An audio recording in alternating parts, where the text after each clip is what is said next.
Gaffer, we're certainly back into that typical championship cycle of Saturday, Tuesday.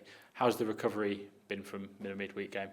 Yeah, the recovery's been really good. You know, it was a real tough championship game on Tuesday night. You know, it was a battle. There wasn't much football played, and you know, the recovery's been good, and you know, we've got no fresh injuries, which is really good news. And 48 hours on, what are your reflections on the match? I think after watching the game again, you know, I was very, very pleased with the way we competed, the way we battled. You look at the three midfielders in there, Chong, Hannibal and Bakuna. It certainly wasn't their kind of game, but the way they stuck together and they stuck in there and they won their duels and dominated physically in midfield, that was a really pleasing thing for me. You know, obviously the manner we lost the game was from a top free kick, you know, and I think to lose the game in that manner is disappointing, but I think the only way any team was going to score on the night was from something special, and you know, ultimately they got it. And given the result, having another game just a few days later, is that really what you need to be able to respond quickly?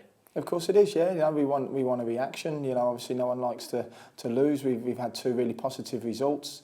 Everyone's disappointed about Tuesday night's results, so Saturday gives us an opportunity to put things right. And unfortunately, yesterday morning, the club confirmed that Troy Deeney had reported an incident of racist abuse. We offer him our full support and reiterate the message that there's no room for racism. Of course, listen, there's no room for it in society, let alone football. And, you know, as a football club, you know, we're fully behind Troy as a manager, as staff, as players. You know, we love Troy to bits, and there's absolutely no place for that kind of language. And, you know, it's just important that as a football club we know that this was a proper Birmingham City fan. You know, the most pleasing thing for me was it was actually our fans who reported it. You know, and it shows that how strong this community, this football club are. And you know, I was very proud of them fans to report it. And you know, it's certainly not a reflection on what we're all about. Absolutely. Moving on to Saturday, we face Huddersfield Town side who've just appointed Neil Warnock as their manager. Are you looking forward to pitting your wits against him?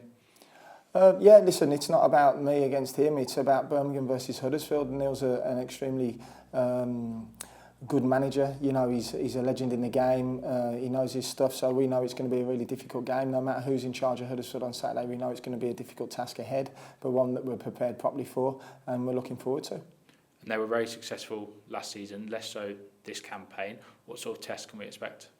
A very tough one. You know, we're both fighting for our lives here. Like, you know, Huddersfield want to stay in the league. We want to stay in the league. We want to be competitive. We're going there, you know, after a defeat, which is hurting. So we know it's going to be a battle and one we'll be ready for. Back on to Blues. Kevin Long missed out midweek. How's he feeling? Yeah, Kevin's trained well today, so he'll be back in contention. I thought Harley Dean came in on Tuesday and was magnificent. He didn't put a foot wrong, which was a massive plus. And, you know, we're very fortunate now we're getting all our players back fit and healthy. And just lastly, on the subject of getting players back, how's Reader and Mark Roberts getting on? Yeah, Robbo should be joining in early next week. Reader will be missing at the weekend, but hopefully he'll be touch and go for Tuesday or the Luton game. Thanks for your time. Thank you.